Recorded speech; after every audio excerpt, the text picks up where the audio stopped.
Hi kids, in today's session you are going to learn about monopolistic competition. It refers to a market situation where there are many firms selling a differentiated product. Actually, yesterday we studied about the monopoly, isn't it? Monopoly market only we studied. In that one, you studied that there will be only the single seller and they will produce only the single product, isn't it? But here it is different. Totally, it is different. In the monopolistic competition, the in this market actually how the product it will be differentiate. So many products will be there, as well as so many sellers will be there, and many consumers also will be there. They may give the similar products also. In this one they may give the similar products. That means if one of the product we are taking as a soap means so many company soaps are there, Hamam, Margot, Lux, Dove, like that we are having so many companies, isn't it? But whether they are similar in the features there, not at all. The color it varies, the feature of that product, that means the size of that product it will vary, the shape of the product it will vary. That means the soap only similar product only, both everything there, but everything is the bathing soap alone, but the size, quality, everything it differs from one to another. Okay, everything differs from one to another. It is known as a monopolistic competition. Actually, monopolistic competition is a imperfect competition. It is not the perfect competition. Okay, it is the imperfect competition. It is not the perfect competition. Okay, next we will move on to the features of the monopolistic competition. In the monopolistic competition, what are the features it's having means there will be the large number of buyers as well as the sellers. There will be the large number of the buyers and sellers. And in this one, they are monopolistic competition. The firms are the price makers. Same like monopoly only. Monopoly also price makers. In perfect competition, no one is price maker. Everybody is the price taker alone. But here, firms are the price makers. They can set their own prices. You know very well that each and what I said about that example, from that example itself, you know that Hamam and Dove, Lux, everything it is in the different price alone. Okay, they are not in the same price. That means the owners, they can able to set their own prices. Firms will produce differentiate products. Already I told this one. That means the firms will be there. So many firms are there. They are giving the different products. Different products means it will be similar only. The product it look like, that means the bathing soap it is similar only. But there are something different in that one. In the quality it is different. In the size it is different. In the color it is different. In the shape it is different. Okay. And the key element of this monopolistic competition is a different products alone. Okay, differentiated products alone is the key element of the monopolistic competition. There is a free entry and exit of the firms in the same like monopoly alone. Sorry, not in the monopoly. Same like perfect competition. Okay, how in the perfect competition there is a free entry and free exit. Actually, in monopoly there is no free entry and free exit. There is a barrier of entry and exist. Okay, there is a barrier. Barrier means there is some obstacles out there. But in monopolistic competition, like perfect competition, here also there is a free entry and exist of the firms. And firms compete with each other. Compete with each other by incurring selling cost or expenditure on sales promotion of their products. They are competing. How they are competing with each other? They are incurring the selling cost or the expenditure on sales promotion of their products. Next, non-price competition is an essential part of monopolistic competition.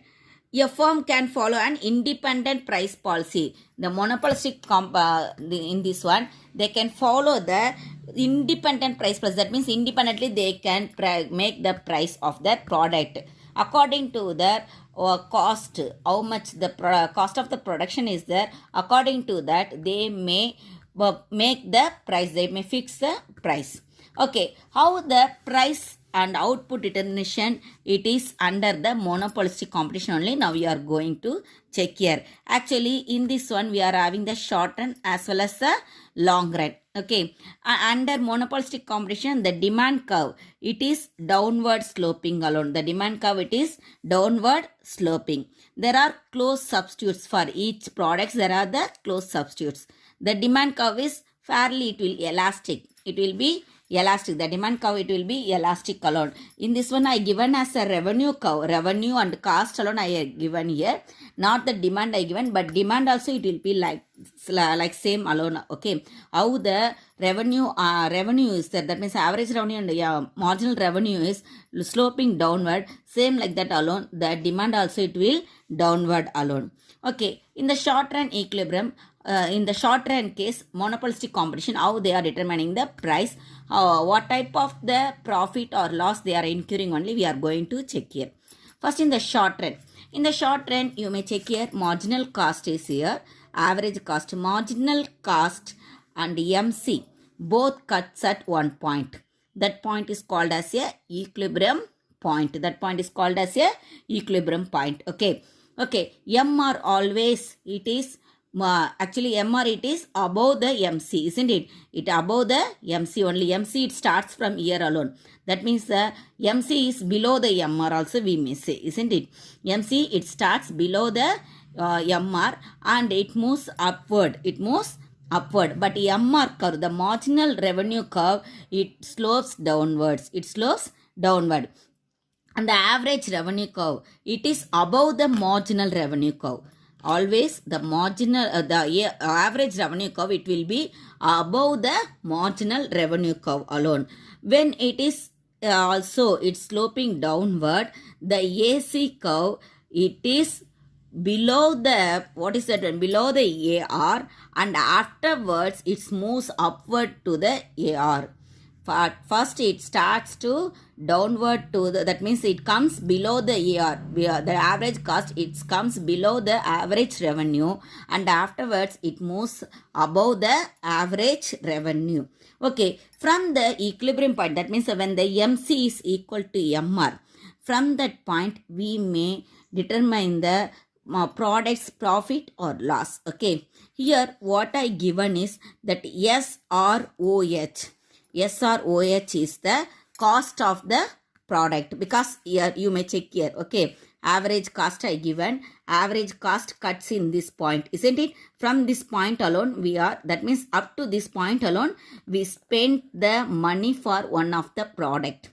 To give the production of one of the product, we spend the money up to this average cost, and where the MC is equal to MR, from that point to only we are marking there. Okay, and above, that means average revenue, up to average revenue only, that means how much revenue. Revenue means income, isn't it? How much revenue we received, that only. Already what I said, the AC curves, it comes below the average revenue, isn't it? That means average cost is less only here at starting.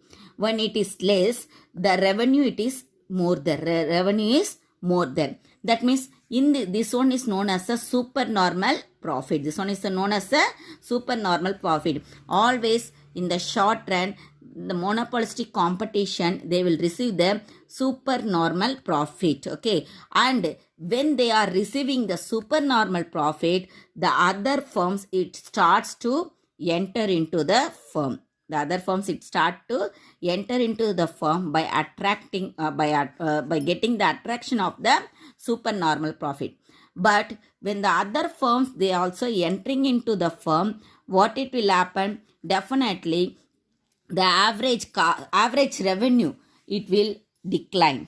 Average revenue, it will decline. The average cost is it will be more than the average revenue. That means what the money we are spending on production, that money it will be more than the revenue. At that moment, the firm will incur only the loss. At that moment, the firm will incur only the loss. That means in the short run, we are having the profit as well as the loss. When they are having the supernormal profit, that PSQR, that is a supernormal profit. Okay, when they are incurring the supernormal profit in the monopolistic competition in short run, the other firms, they are attracted by this one and they are entering into it. Okay, when so many firms are entering into the monopolistic competition to give the similar product, then definitely they will incur the loss. They will incur the loss. So what when they are incurring the loss, they will move out from the competition. They will move out from the competition. In the short run, there is the profit as well as there is the loss. Okay, now we will check about the long run. In the long run, always in the long run, how it will be the same like MC is below the MR. MC is below the MR alone. Isn't it? MR, this one is the MR. MC is below the MR. And where the point both it meets, it is known as the equilibrium point. That means MC is MR. Here in the short run, there is only MC is equal to MR. Okay, MC is equal to MR. But in the long run here, how it will be there? MC is equal to MR as well as AC is equal to AR. AC is equal to AR. Okay. Here you may check there. Here there is profit will be there, but not the supernormal profit. Only the normal profit only they will receive in the long run. Okay, they will receive only the normal profit, because you may check here average cost, it is above the average revenue, but it is not totally above there. Both are meets in one point. Both are meets in one point. Okay, that only they are at that moment when the AC and AR both it's meeting in one point. At that point alone, the monopolistic competition in long run, they are receiving the firm is receiving the profit. The firm is receiving the profit. In which point? In where the AC curve it cuts the AR curve. Where the AC curve cuts the AR curve, at that point the long run, in the long run monopolistic competition, the firm, one of the firm, it receives the profit, it receives the profit. But in short run, not like that. In short run, that means what I said there both firms it will earn the supernormal profit as well as they will incur loss also. But in the long run, there is no loss and there is no supernormal profit. Only the normal profit only they are getting there. Okay. Thank you, kids.